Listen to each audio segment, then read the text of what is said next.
നമ്മൾ നടത്തിയ 30 ദിവസ യാത്രയ്ക്കിടയിൽ പല ഹോട്ട്സ്പോട്ടുകളും നമ്മൾ കണ്ടു. അതിലൊന്നാണ് അടൂർ KSRTC പരിസരം. അവിടെ സെൻറ് മേരീസ് സ്കൂള് പെൺകുട്ടികൾ പഠിക്കുന്ന ഒരു പള്ളിക്കൂടമാണ്. ആ സ്കൂളിലേക്ക് പോകുന്ന ഇടവഴിയിലൊക്കെ തന്നെ ഇത്തരം MDMA ഒക്കെ വിൽക്കുന്ന ആളുകളുടെ സാന്നിധ്യം ഉണ്ടെന്ന് നമുക്ക് പരാതി ലഭിച്ചു. അപ്പോൾ ഈ പ്രദേശത്ത് ലഹരി സംഘങ്ങളുടെ അഴിഞ്ഞാട്ടം പ്രത്യേകിച്ചും രാത്രി കാലത്തുണ്ട് എന്ന് വരുന്നു. ആ സ്ഥലത്ത് നമ്മൾ നടത്തിയ അന്വേഷണത്തിൻ്റെ റിപ്പോർട്ട് ഇപ്പോൾ കാണാം.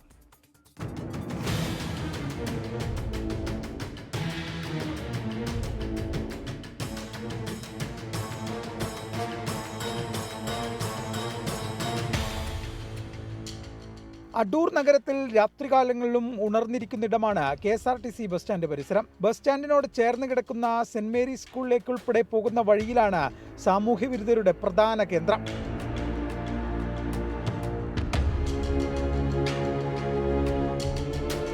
ഒന്ന് കണ്ണോടിച്ചാൽ കാണാനാകുക സിഗരറ്റ് കുറ്റികളും നിരോധിത പുകയില ഉൽപ്പന്നങ്ങളുടെ പാക്കറ്റുകളും സോഡാ കുപ്പികളുമാണ്.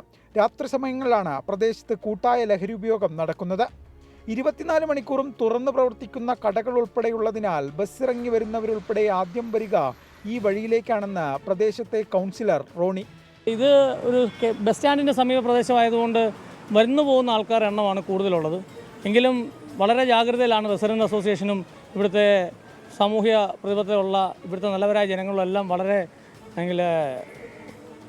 കാര്യമായി തന്നെ ഇതിനെ നോക്കിക്കാണുന്നുണ്ട്, അതിന് ഇടപെടുന്നുമുണ്ട്. 24 ലഹരി വിരുദ്ധ യാത്ര പ്രശ്നം ചൂണ്ടിക്കാണിച്ചതിന് പിന്നാലെ ഒരു പരിധിവരെ പ്രശ്നപരിഹാരം ഉണ്ടായെന്നും കൗൺസിലർ റോണി.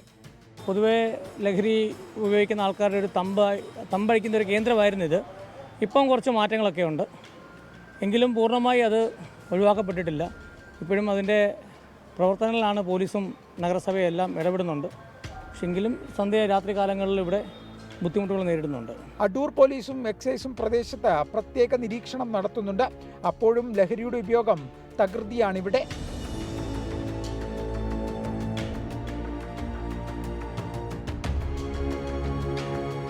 അടൂർ നഗരത്തിൽ KSRTC ബസ് സ്റ്റാൻഡിനോട് ചേർന്നാണ് ഈ ലഹരി പുകയുന്ന ഇടം. 6 രൂപയുടെ സിഗരറ്റ് മുതൽ ലക്ഷങ്ങൾ വരുന്ന സിന്തറ്റിക് ഡ്രഗ്സ് വരെ ഇവിടെ എത്തി പലപ്പോഴായി പലരും ഉപയോഗിക്കുന്നു. ഇതിനെ പ്രതിരോധിക്കേണ്ടത് പോലീസിൻ്റെയും എക്സൈസിൻ്റെയും മാത്രം ഉത്തരവാദിത്തമല്ല. അക്കാര്യത്തിൽ സമൂഹത്തിന് ഒരു കൂട്ടുത്തരവാദിത്തമുണ്ട്.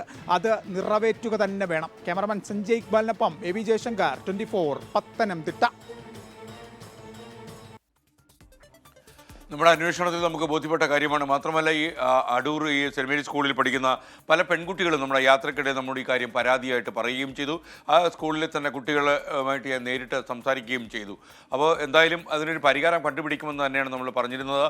ഇപ്പോൾ KSRTC ബസ് സ്റ്റാൻഡ് പരിസരമൊക്കെ തന്നെ രാത്രി കാലങ്ങളിൽ ഇത്തരം സാമൂഹ്യ വിരുദ്ധന്മാരുടെ അഴിഞ്ഞാട്ട കേന്ദ്രങ്ങളായി മാറുന്നു. അതുമാത്രമല്ല സിന്തറ്റിക് ഡ്രഗ്സുകളും ഈ രാസലഹരി ഒക്കെ തന്നെ അവിടെ വ്യാപിക്കുന്നു എന്നുള്ള രീതിയിൽ വാർത്ത വരുന്നു. അപ്പോൾ AV ജയശങ്കർ തത്സമയം ചേരുകയാണ് KSRTC പരിസരത്ത് നിന്ന്. ജയശങ്കർ, നമ്മളന്ന് പോലീസുമായിട്ടൊക്കെ സംസാരിച്ചിരുന്നു, അവരുടെ ശ്രദ്ധ കൂടുതൽ ഇതിൽ പതിയുമെന്നൊക്കെ പറഞ്ഞിരുന്നു. എന്നിട്ടും സ്ഥിതിഗതികൾ മാറിയില്ല എന്നാണ് നമ്മൾ മനസ്സിലാക്കേണ്ടത്.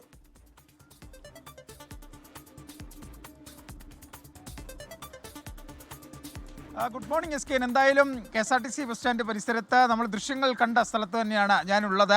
നമ്മൾ അന്ന് വന്ന പോലെ തന്നെയാണ് കാര്യങ്ങൾ ഒക്കെ തന്നെ കിടക്കുന്നത്. സിഗരറ്റ് കുറ്റികളും നിരോധിത പുകയില ഉൽപ്പന്നങ്ങളുടെ കവറുകളൊക്കെ ഇവിടെ പരസ്യമായി തന്നെ കിടക്കുന്നുണ്ട്. നമ്മൾ രാവിലെ ഇവിടെ വരുന്നൊരു ഘട്ടത്തിൽ കുറേ ആളുകൾ ഇവിടെ നിന്നുകൊണ്ട് സിഗരറ്റ് വലിച്ചു നിൽക്കുകയായിരുന്നു. ക്യാമറ കണ്ടോടുകൂടി അവരെല്ലാം തന്നെ തടി തപ്പി. എനിക്ക് ബാക്കിൽ ആളൊഴിഞ്ഞ പൂരപ്പറമ്പ് പോലെ ആകുന്ന സാഹചര്യമായി. അത്രമാത്രം ഇപ്പോൾ സമയം ഒരു 9 മണിയോട് അടുക്കുന്നു.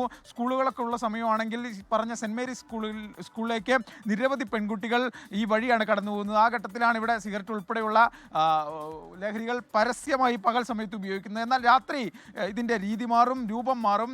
മറ്റ് പലതരത്തിലുള്ള വലിയ പേരുകളിലുള്ള വലിയ പണം നൽകേണ്ട പല ലഹരികളും ഇവിടെ ഉപയോഗിക്കുന്നു എന്നാണ് നാട്ടുകാരും മറ്റും പറയുന്നത്. എന്തായാലും പോലീസും എക്സൈസും ഈ ഇഷ്യൂവുമായി ബന്ധപ്പെട്ട് കൃത്യമായൊരു നിരീക്ഷണം ഇവിടെ ഉണ്ട്. അതുകൊണ്ട് തന്നെ ഒരു പരിധിവരെ ഈ ലഹരി ഉപയോഗം കുറയ്ക്കാൻ സാധിച്ചിട്ടുണ്ട്. പക്ഷേ അപ്പോഴും ഈ ദൃശ്യങ്ങൾ വളരെയധികം ഞെട്ടിക്കുന്നതാണ് SK. കാരണം ഒരു പെൺകുട്ടികൾ പഠിക്കുന്ന സ്കൂളിലേക്ക് പോകുന്ന വഴിയിൽ ഇത്രമാത്രം സിഗരറ്റ് കുറ്റികൾ എന്ന് പറയുമ്പോൾ അത് വലിയ ആശങ്ക സൃഷ്ടിക്കുന്നു. കാരണം ഈ ആളുകളൊക്കെ സിഗരറ്റ് മാത്രമാണോ വലിക്കുക, അതിനപ്പുറത്തേക്ക് എന്തെങ്കിലും ലഹരി ഉപയോഗിക്കുന്നുണ്ടോ എന്ന കാര്യത്തിൽ നമുക്കൊരു വ്യക്തതയുമില്ല. അത്രമാത്രം സുരക്ഷിത കുറവുള്ളൊരു പ്രദേശമായി ഈ സ്ഥലം മാറി എന്നത് ഉറപ്പാണ്. അത്രമാത്രം ഒരു ലഹരി ഉപയോഗം ഇവിടെ നടക്കുന്നുണ്ട്. പരസ്യമായി സിഗരറ്റും കള്ളും നിരോധിത പുകയില ഉൽപ്പന്നങ്ങളുമാണ്. പക്ഷേ ഇരുട്ടിൻ്റെ മറവിൽ അതിനപ്പുറത്തേക്ക് എന്തൊക്കെയോ ഇവിടെ വന്നു പോകുന്നു എന്ന് തന്നെയാണ് തന്നെയാണ് എക്സൈസും പോലീസും പറയുന്നത്. പലപ്പോഴായി ഇവിടുന്ന് എക്സൈസ് കഞ്ചാവ് ഉൾപ്പെടെ പിടികൂടുകയും ചെയ്തിട്ടുണ്ട്. പക്ഷേ ഇതിനൊരു അറുതി പൂർണ്ണമായി വന്നിട്ടില്ല. നമ്മുടെ യാത്ര ഇവിടെ വന്നു പോയതിനു ശേഷം SKN കൃത്യമായി ഇവിടെ ഇത്തരം ഉപയോഗങ്ങൾ കുറഞ്ഞു എന്ന് കൗൺസിലറും ഒപ്പം തന്നെ സ്ഥലം SHOയും മുമ്പ് സ്വകാര്യ സംഭാഷണത്തിൽ ഉൾപ്പെടെ നമ്മളോട് സമ്മതിച്ചൊരു കാര്യമാണ്. പക്ഷേ ഇതിനൊരു അന്തിമ അറുതി വരുത്താൻ ഇതുവരെ ആയിട്ടില്ല. ആ അന്തിമ അറുതി വന്നേ തീരൂ. കാരണം നൂറുകണക്കിന് ചെറിയ മക്കൾ കടന്നു പോകുന്ന വഴിയാണ്. ആ വഴിയിൽ സുരക്ഷിതത്വം ഒരുക്കേണ്ടത് നമ്മുടെ ഉത്തരവാദിത്തമാണ്, സമൂഹത്തിൻ്റെ ഉത്തരവാദിത്തമാണ്. അത് നിറവേറ്റുക തന്നെ വേണം. എന്തായാലും വലിയ നിരാശയാണ് ഈ സ്ഥലത്ത് ഇങ്ങനെ വന്നു നിൽക്കുമ്പോൾ കാണുന്നത്. കാരണം ഒരുപാട് സിഗരറ്റ് കുറ്റികളും ജയശങ്കറാണ് അടൂർ വിവരങ്ങൾ നൽകിയത്. അടൂർ KSRTC ബസ് സ്റ്റാൻഡ് പരിസരവും അതുപോലെ അടൂർ സെന്റ് മേരീസ് സ്കൂളിലേക്ക് പോകുന്ന ഇടവഴിയിലുമൊക്കെ തന്നെ സിന്തറ്റിക് ലഹരി ഉൾപ്പെടെ രാസലഹരി വ്യാപനം കാര്യമാകുന്നു എന്ന് നമ്മുടെ യാത്രയിൽ മനസ്സിലാക്കി. അത് ലഹരി വ്യാപിക്കുന്നതിൻ്റെ ഒരു ഹോട്ട്സ്പോട്ടായിട്ട് നമുക്ക് കാണാം. കൂടുതൽ ശ്രദ്ധ പതിയട്ടെ നാട്ടുകാരുടെയും അതുപോലെ എക്സൈസ് വകുപ്പിൻ്റെയും പോലീസ് ഡിപ്പാർട്ട്മെൻറ്റെയും. പെൺകുട്ടികൾക്ക് വളരെ സുരക്ഷിതമായി അവരുടെ സ്കൂളിലേക്ക് പോകാനുള്ള സാഹചര്യം അടൂരിൽ ഒരുങ്ങട്ടെ എന്നാണ് നമുക്ക് പറയാനുള്ളത്.